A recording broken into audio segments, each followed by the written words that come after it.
تو تیز میای و تیز میرفی خانه خود. من که عاشقی چشمات شدم ای همسایه خوب. تو مثل پرنده ای بال میزنی روی دلم. هر روز نگاه میکنم که اینه برای از دانه خود.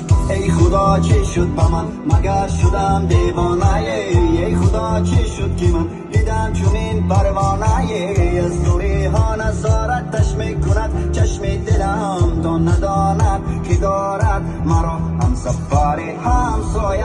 بگو چی کار بکنم که شنوی حرفایم.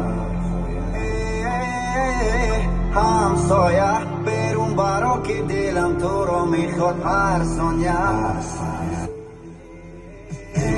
دیوانه تر میشم من، دیوانه